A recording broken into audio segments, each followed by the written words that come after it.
tetapi saya masih ragu dengan calon saya. Baik, belum selesai. Bagaimana kita tahu kalau dia adalah yang Allah takdirkan untuk kita? Untuk Anda barangkali bukan untuk kita. Saya tidak ikut. Saya sudah menikah. Saya sudah menikah punya anak 2, ya. Baik. Ya.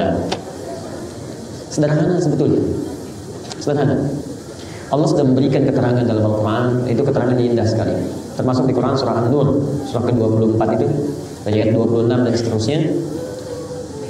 At-tayyibatu lit-tayyibin. Sebelumnya al-khabithatu lil-khabithina wal-khabithuna lil-khabithat. At-tayyibatu lit-tayyibin wat-tayyibuna lit-tayyibat. Orang baik itu akan ketemu yang baik lagi. Sedangkan yang tidak baik akan ketemu yang tidak baik lagi. Ini sederhana. Ukuran pertama kalau Anda ingin melihat apakah dia cocok dengan Anda atau tidak, yang pertama lihat apakah ketika berpasangan dia ada kebaikan atau tidak, maslahat atau tidak.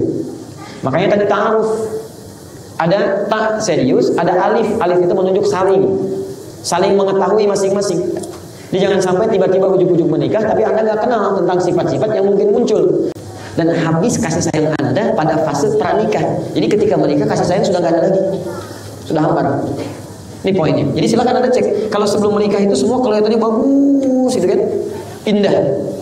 Terus Anda naik beca berdua, seakan-akan beca milik bersama, tukang beca nggak ada, ya jalan. Dosa ini. Ini ukurannya. Lihat dulu. Kalau dalam pertemuan Anda selalu terjaga mengarahkan kepada yang baik menurut Allah, maka di situ Anda menemukan ciri yang pertama. Cek. Dalam perjalanan ta'aruf, dia selalu mengarahkan Anda untuk dekat dengan Allah.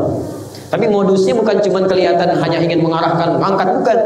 Yuk, yang tahajud, yuk begini, yuk begitu, yuk. Akan kelihatan mana yang direkayasa, mana yang benar-benar mengalir dalam dirinya. Akan nampak dalam kepribadian. Dia sudah bisa membedakan mana yang paling berhak sebelum menikah dengan setelah menikah. Silakan cek. Pasangan yang selalu mengarahkan Anda pada ketaatan, mendekatkan Anda dengan Allah, bakti pada orang tua, itu yang dinilai baik oleh Quran.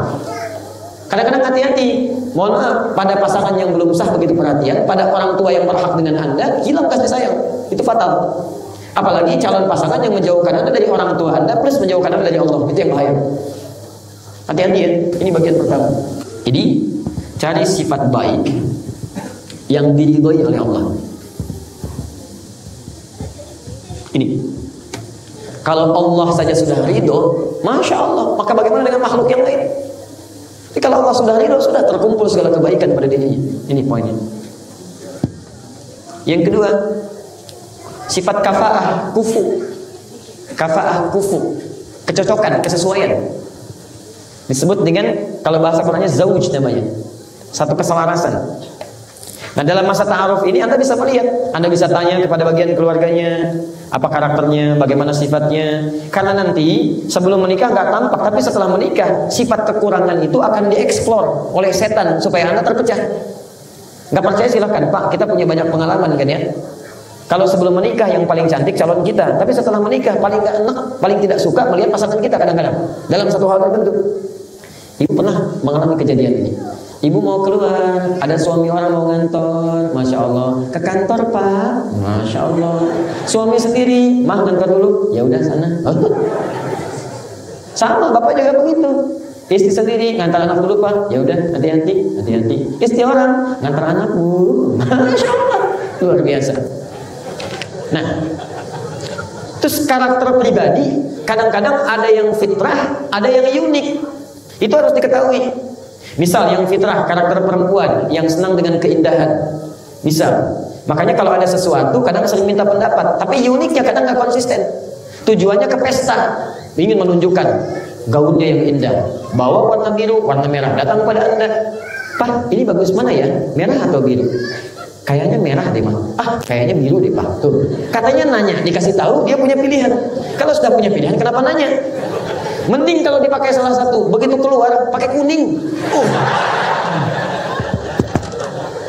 Nah itu sifat kafaah itu, sifat khas kesesuaian. Itu dari sejak sebelum menikah harus coba dilihat bagaimana karakternya sehingga Anda bisa imbangi. Oh dia begini, dia begitu, Anda bisa tanyakan dan sebagainya. Ya?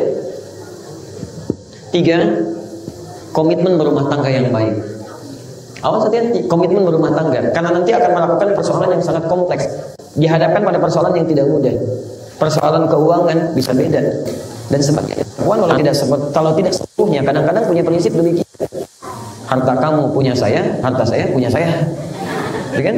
Nah itu harus diketahui. Sebelum Anda menikah harus punya komitmen. Awas ya, hati-hati. Belajarnya sebelum menikah, bukan setelah menikah baru belajar. Jangan-jangan setelah menikah Anda belum tahu apa hak suami, apa di Quran itu kitab paling lengkap yang saya dapatkan yang membentuk detail kehidupan rumah tangga. Sebelum menikah kamu akan mengerjakan ini kewajibannya. Yang perempuan ini tugasnya. Jangan sampai tertukar. Saya tanya pada ibu, yang pemimpin di rumah tangga siapa? Bu, yang pemimpin suami. Quran surah keempat ayat 34. Ar-rijalu qawwamuna 'alan nisa. Baik ya? Laki-laki menjadi pemimpin, pengayom, pelembut bagi keluarga, bagi istri. Apa ciri khas pemimpin? Ibu, Pak, ciri khas pemimpin apa? Tegas. Apalagi? Baik, tanggung jawab, berwibawa. Ciri khas pemimpin itu tidak mau dipimpin. Ciri khas pemimpin tidak mau dipimpin, tidak menerima saran, hanya menerima usulan. Nah, kadang-kadang di sini lupa. Anda bedakan antara direktur dengan manajer, itu berbeda. Pilot dengan co-pilot itu kewenangannya lain. Kalau dua-duanya pengen jadi pilot, bagaimana pesawat bisa dikendalikan? Bisa oleng. Hati-hati. Maka di sini kadang-kadang lupa. Istri ingin mengambil tugas laki-laki, laki-laki mengambil tugasnya, istrinya, itu bisa keliru. Jadi kadang-kadang ada hal-hal yang unik yang terjadi, sering demikian. Dan tidak boleh ada kesan misalnya ada istilah suami takut istri. Oh, ada kerjasama. Apa yang mau ditakutkan? Kalau takut kenapa berumah tangga? Di dalam satu daerah, satu kampung, RT-nya dikenal dengan suami takut istri keseluruhan orang tua, orang-orang itu. Maka dikumpulkan oleh RT-nya. Ini terkenal satu kampung takut istri. Dicek oleh RT-nya, yang takut sama istrinya sebelah kanan saya. Semua ke kanan. Kecuali satu ke kiri. Bapak tidak takut. Istri saya nyuruh ke kiri, Pak.